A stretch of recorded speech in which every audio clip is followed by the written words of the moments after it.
Olá! Que bom ter a companhia de todos mais uma vez aqui no nosso espaço. Antes de começar, um agradecimento gigante, né, para todo mundo que acompanha a gente pelo Substack, também lá no nosso grupo do Telegram, o canal dos Bitcolatras, e claro, nos grupos descentralizados de investidores de criptomoedas, tanto no Telegram quanto no WhatsApp.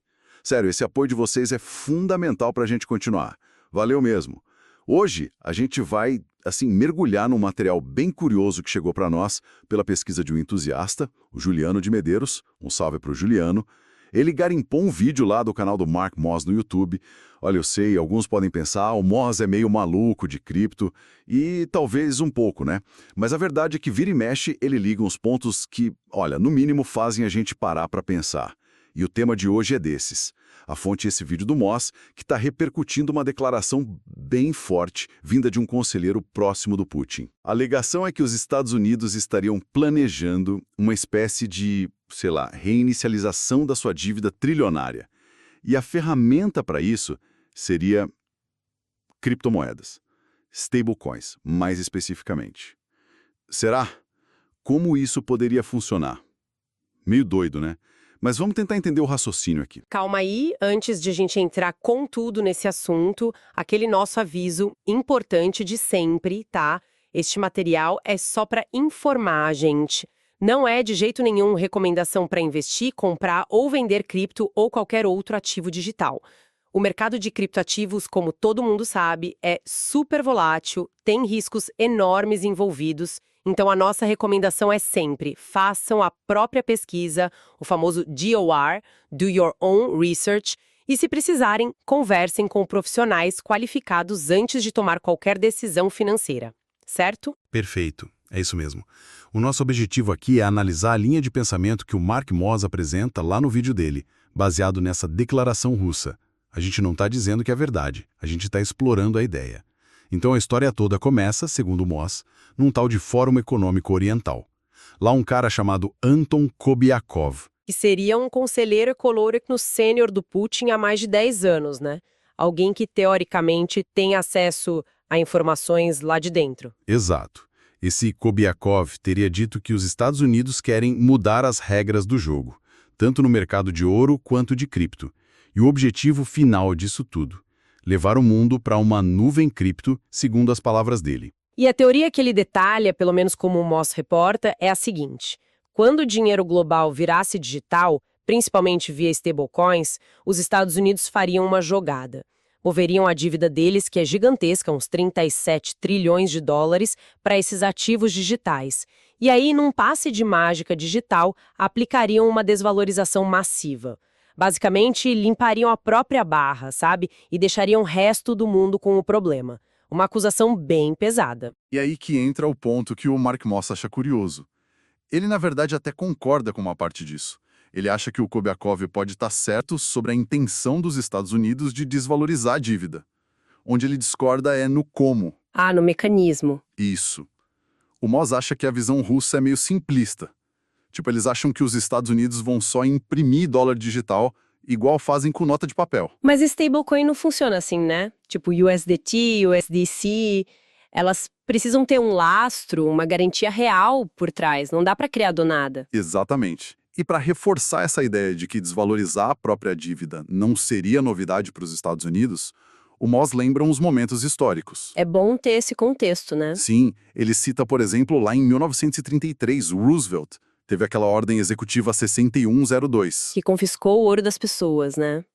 Pagou em preço e logo depois reavaliou o ouro para um valor bem mais alto. 69% mais fácil de pagar. Uma canetada. Teve também em 1971, com o Nixon fechando a janela do ouro. Desvinculou total o dólar do lastro em ouro.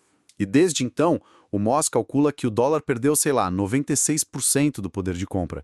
Foi mais gradual, mas foi uma desvalorização enorme. E ainda teve os acordos de Plaza, em 1985. Verdade, 5 países combinaram de desvalorizar o dólar em 25% em 2 anos. E conseguiram. Ou seja, o histórico mostra que essa ferramenta já foi usada antes pelos Estados Unidos quando a coisa apertou. Pois é, e o Moss sugere que isso acontece em ciclos, tipo a cada 40 ou 50 anos, E adivinha onde a gente estaria agora? Na janela de um novo ciclo. Exato. Só que dessa vez, ele argumenta, não precisaria confiscar ouro nem fazer acordo secreto. O jeito seria outro, mais tecnológico talvez. E qual seria esse jeito atual sem o padrão ouro para usar de referência direta? O Moss aponta para expansão da oferta monetária, o M2. Aquele monte de dinheiro que o Fed coloca na economia. Exatamente, uma medida de quanto dinheiro está circulando. E os números que ele traz são impressionantes. O M2 nos Estados Unidos teria pulado de uns 15,5 trilhões de dólares em janeiro de 2020 para quase 22 trilhões hoje. Pera aí, isso é um aumento de 40% em só 4 anos. 40% é muita coisa. E o Moss liga isso direto com o que a gente sente no bolso, né? Gasolina cara, casa cara, seguro, ouro subindo, Bitcoin. Comida. A leitura dele não é só inflação. É que isso é a desvalorização do dólar acontecendo. O dólar compra menos. E aí que tá o pulo do gato da teoria dele, eu acho. Qual seria? Se o dólar perdeu 40% do valor por causa dessa expansão toda, aquela dívida de 37 trilhões continua 37 trilhões no papel, mas o peso real dela diminuiu 40%. O governo aliviou o fardo sem pagar nada mais, sem dar calote formal, só expandindo a base monetária. Uma desvalorização meio que pela porta dos fundos, então, via impressão de dinheiro nesse caso. É, só que isso tem consequência, né? O mundo percebe. Com certeza.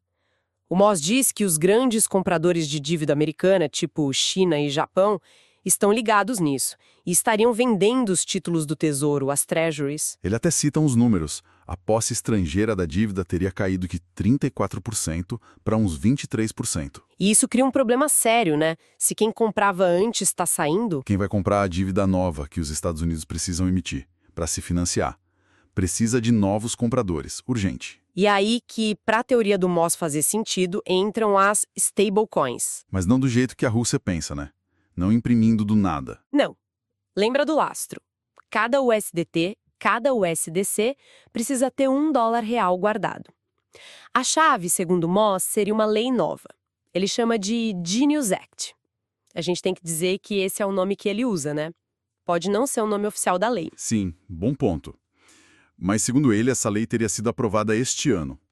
E ela obrigaria quem emite stablecoin a guardar o lastro só em 2 coisas: dinheiro vivo ou treasuries. Nada de outros ativos, tipo títulos de empresas ou outras coisas.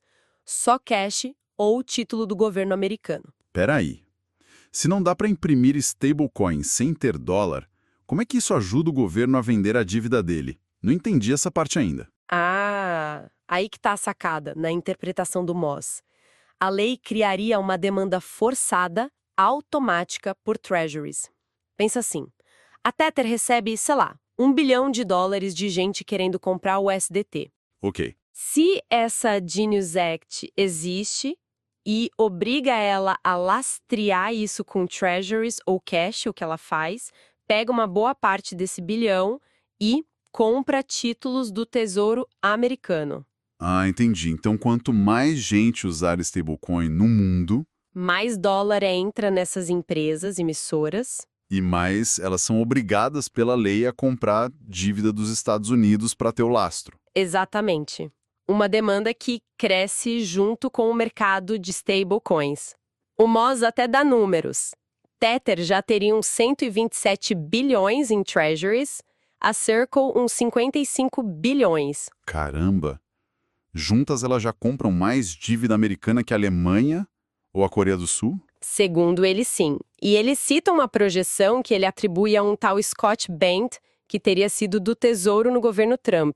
E qual a projeção? Que esse mercado de stablecoins pode chegar a 3,7 trilhões de dólares até 2030. 3,7 trilhões. Isso é muito dinheiro sendo potencialmente direcionado para comprar treasuries. Exato. Na prática, pela teoria do Moss, um cara lá na Argentina comprando USDT para fugir da inflação, ou uma empresa na Turquia usando USDC. Estariam sem saber, ajudando a financiar o governo americano. Que doideira. É uma demanda global, meio que invisível, e direcionada para a dívida americana por força de lei, segundo ele. Mas... Sempre tem um mas, né? Pois é. De onde viria tanto dólar real para lastrear esses 3,7 trilhões de stablecoins? Não pode ser só dinheiro novo entrando no sistema. Verdade, boa pergunta. Não fecha a conta só com a demanda externa. E aí, o Moz explica isso? Explica? Ele introduz um conceito que parece fundamental para a teoria dele.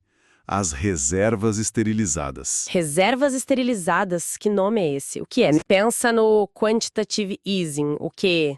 Depois da crise de 2008, o Fed injetou trilhões no sistema, né? Sim. Só que boa parte desse dinheiro não foi para a economia real. Os bancos pegaram e depositaram de volta no próprio Fed, ganhando uns jurinhos. Ficou lá, parado. O Moz fala que teria uns 3,2 trilhões de dólares nesse estado.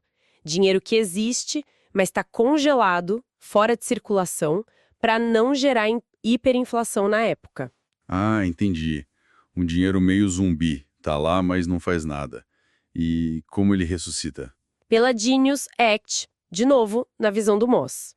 A lei permitiria que os bancos usassem esses depósitos parados no Fed como lastro para emitir as próprias stablecoins deles. Opa, como assim?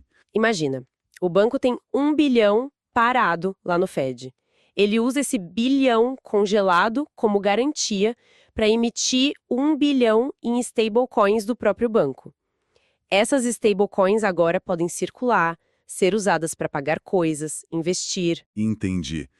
Então, isso ativaria aqueles 3,2 trilhões que estavam parados.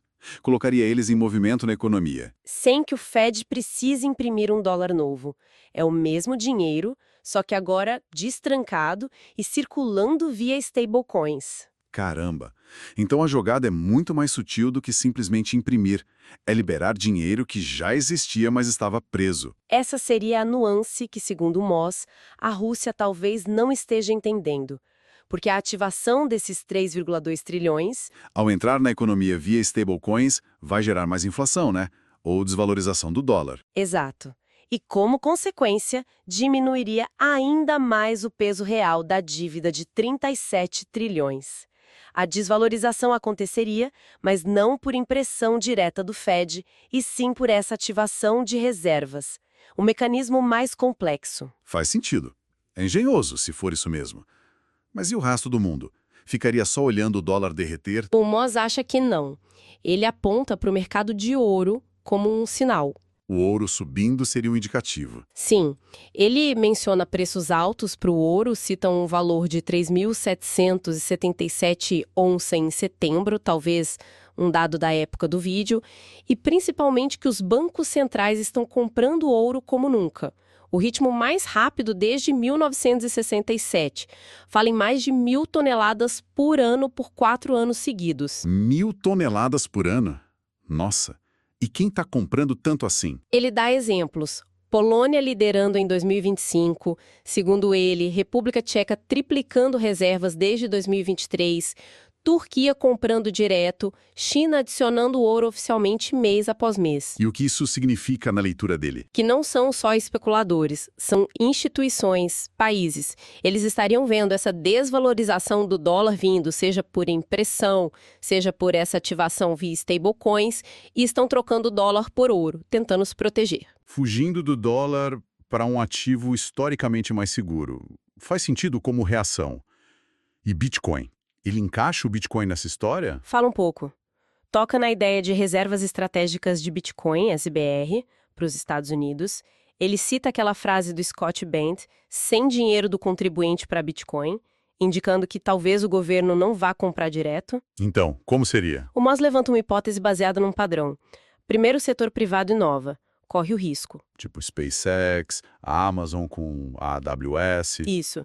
Depois o governo vem e usa o serviço, ou contrata, ou até consegue uma participação, como ele diz que aconteceu com a Intel e a lei dos chips, que o governo teria recebido opções de compra de ações. Ah, então a ideia para o Bitcoin seria que as reservas já estão sendo construídas, mas por empresas. Talvez.